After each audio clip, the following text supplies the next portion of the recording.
ce monde figé. Je peux aller librement, sans qu'on me remarque.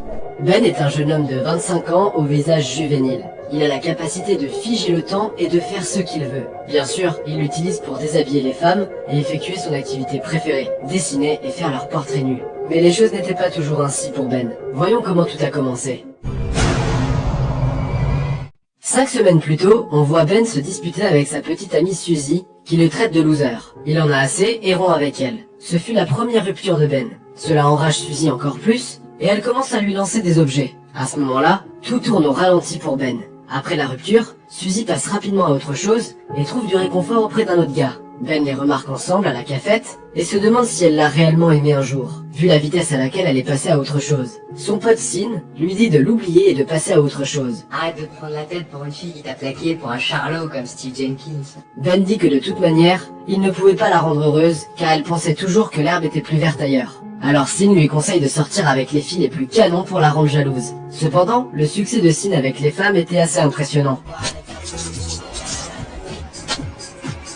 Alors pour se distraire, Ben rejoint les cours d'art. Il s'intéresse à faire des portraits depuis son enfance. Il fait sans effort de belles peintures qui surprennent même le professeur. Ben se spécialise dans la réalisation de portraits humains ultra réalistes. Ils disent que Ben est le meilleur peintre dans tout le pays. Mais pourtant, une fois la nuit tombée, les choses deviennent extrêmement difficiles pour Ben. Il n'arrête pas de penser à sa rupture, car à chaque fois qu'il ferme les yeux, il voit les souvenirs de son ex-petite amie, et c'est impossible pour lui de dormir. Les jours passent, et Ben n'arrive toujours pas à fermer l'œil de la nuit, même pour une heure. Les souvenirs de sa petite amie l'ont transformé en maniaque dépressif. Submergé par le regret et la souffrance, Ben décide d'appeler Suzy, et la supplie de revenir. Il s'excuse également d'avoir gâché leur relation, promettant de ne plus jamais le refaire. Mais malgré le fait que Ben s'est mis à terre pour elle, T'as couché avec lui? Suzy refuse sa demande et raccroche l'appel.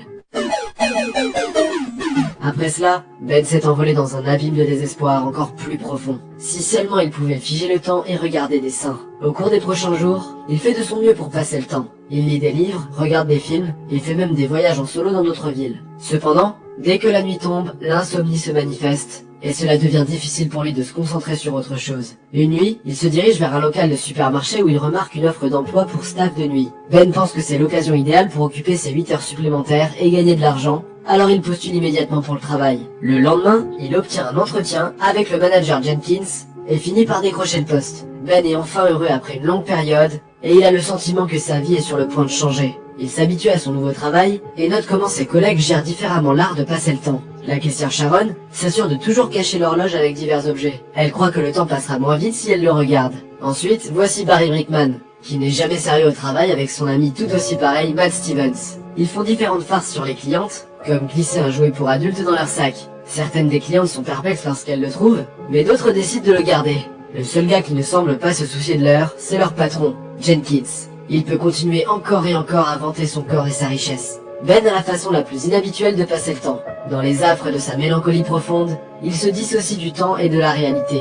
En d'autres termes, il utilise ses super pouvoirs pour figer le temps et éventuellement son environnement afin qu'il puisse faire ce qu'il veut. Normalement, on serait tenté à voler de l'argent, mais Ben veut juste perfectionner ses compétences artistiques, car il est en admiration devant le corps féminin. Il choisit des clientes au hasard, et les déshabille doucement, et dessine leurs portraits. Ben n'a aucun sentiment lubrique envers elle. Il veut juste s'assurer que sa passion pour l'art ne meurt jamais. Bien sûr, Ben.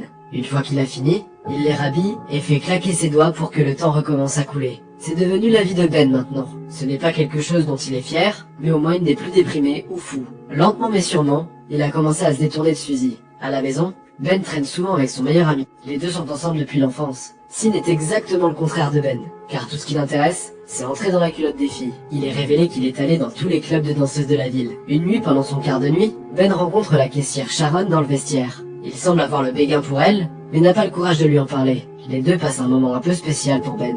Au bout d'un moment, alors qu'il vaque à son travail, Matt surgit soudainement de l'un des étals et révèle qu'il a invité Sharon au cinéma. Cela dévaste Ben, et se demande pourquoi il est si malchanceux. Il se souvient alors de ses jours d'école où il est tombé amoureux pour la première fois. Elle était la fille la plus intelligente de la classe, que tout le monde aimait. Un jour, elle a eu un accident et s'est foulé le bras, à cause de quoi elle a dû porter un lourd plâtre. Tous les jours, ses camarades de classe avaient l'habitude d'écrire des trucs encourageants dessus pour qu'elle se sente mieux. Ben voulait aussi écrire quelque chose, mais il était trop nerveux pour même s'approcher d'elle. Quelques jours plus tard, la fille a enlevé son plâtre, tout le monde était content de la voir complètement rétablie, mais quand ils ont remarqué qu'elle avait poussé des poils sur ce bras, ils ont commencé à se moquer d'elle. La fille commence à pleurer et c'est à ce moment-là que Ben décide d'entrer en jeu. Il l'emmène dans un coin et la console en disant qu'il sera toujours là, avec elle, quoi qu'il arrive. Bientôt, les deux deviennent de bons amis et finalement amoureux. Un jour, la fille s'approche soudainement de Ben et lui demande s'il veut l'embrasser. Sans réfléchir à deux fois, il dit oui, et les deux acceptent de se rencontrer à leur endroit préféré le week-end. Ben est content car il va embrasser une fille pour la première fois. Il perd son sommeil pour les prochains jours, et quand le week-end arrive enfin, il arrive tôt à l'endroit. Il attend toute la journée, mais la fille ne vient pas, et ça lui brise le cœur. Le lendemain à l'école, Ben apprend enfin que la fille a déménagé dans une autre ville avec ses parents. C'est la première fois qu'il s'est senti impuissant et déprimé. Dans le présent, Jenkins rassemble tous les employés, et leur dit qu'ils vont jouer un match de football amical avec ses amis. Ben et les autres ne veulent pas jouer. Ils n'ont pas eu d'autre choix. Pendant le match, l'équipe du supermarché perd lourdement, car aucun d'eux ne sait comment jouer. L'équipe adverse accélère et marque but après but, ce qui en fait 26-0. Quand Ben en a assez, il fige le temps et se dirige vers les vestiaires pour se détendre. Soudain, un mec bouge et s'enfuit. Cela révèle à Ben qu'il n'est pas le seul à avoir cette capacité. Après un certain temps, il sort et claque des doigts. Dans le feu de l'action, Matt tire et Jenkins se prend le ballon au visage. Il est immédiatement emmené à l'hôpital et tous les autres rentrent chez eux, laissant Ben et Sharon seuls. Dans la scène suivante, les deux s'arrêtent pour prendre un café. Ben apprend qu'elle est en fait célibataire et que Matt disait faux. Elle partage ensuite ses rêves avec Ben, et il fait la même chose. Sharon dit qu'elle a toujours voulu rencontrer un peintre, parce qu'elle imagine qu'ils peuvent voir la vraie beauté des choses. Alors qu'ils parlent, il est clair qu'il y a une alchimie entre eux. Après leur rendez-vous non officiel, Ben la raccompagne chez elle, et ruine maladroitement leur premier baiser, en la picorant sur les joues quand elle le voulait sur la bouche. Le lendemain, Jenkins annonce qu'il va organiser une fête à l'occasion de son anniversaire. Sharon demande à Ben s'il veut venir avec elle à la fête, et ce dernier accepte avec joie. Plus tard, Jenkins appelle les garçons à son bureau et leur confie des tâches distinctes pour ses préparatifs d'anniversaire. Ben est chargé de l'embauche d'une danseuse à la fête, il demande donc de l'aide à son meilleur pote en promettant de l'emmener à la fête. Les deux se dirigent ensuite à un club local où Sin utilise son expérience et engage une fille pour la fête. Le lendemain matin, Ben reçoit un appel d'un homme anonyme qui prétend être un amateur d'art et qui a une galerie d'art dans la ville et veut y exposer une partie du travail de Ben. Cela le rend heureux car pour la première fois de sa vie, quelqu'un a apprécié son art. Mais à son insu, il s'avère que c'était juste une farce de Barry et Matt. Cette nuit-là, Ben s'habille pour la fête et se rend chez Sharon. Les deux se dirigent vers la fête, et quand ils arrivent, la fête est déjà en cours. Sin s'est fait recaler par une fille, Matt et Barry dansent comme des sociopathes, et Jenkins est le DJ. À ce moment-là, Ben remarque que son ex-petite amie Suzy est parmi les participants. Elle est maintenant la petite amie du frère de Jenkins. Ensuite, la danseuse arrive et chauffe la fête, en particulier Sin, qui semble la connaître depuis l'enfance. Ben se dirige vers la salle de bain et croise Suzy. Sans perdre de temps, elle lui dit qu'elle veut qu'ils se réconcilient et redeviennent un couple. Ben, bien sûr, ne le veut pas, car il a déjà rencontré l'amour de sa vie, mais Suzy continue d'insister. Elle l'embrasse même de force, et Ben la repousse immédiatement, mais quand il se retourne, il se rend compte que Sharon a été témoin de tout l'incident, et elle s'en va en courant. Ben va directement à l'appartement de Sharon, et essaye de tout lui expliquer, mais elle est trop aveuglée par sa colère. Quand elle commence à lancer des obscénités, Ben s'énerve et part. À cause de sa nouvelle rupture, Ben plonge à nouveau dans son monde de dépression et d'insomnie.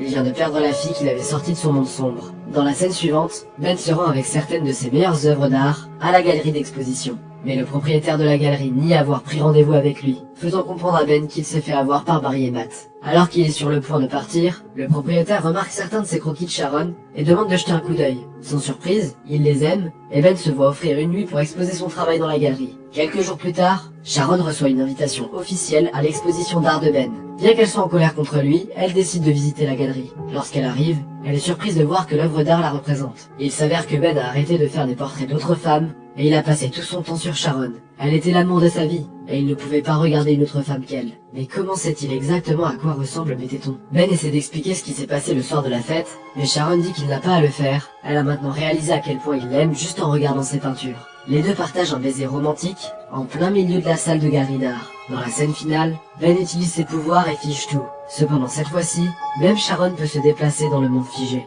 Les deux sortent ensuite dans la neige, où des millions de flocons de neige sont suspendus dans les airs. Enfin, les tourtereaux s'embrassent une fois de plus, et le film se termine sur une note joyeuse. N'oubliez pas de vous abonner, et à bientôt.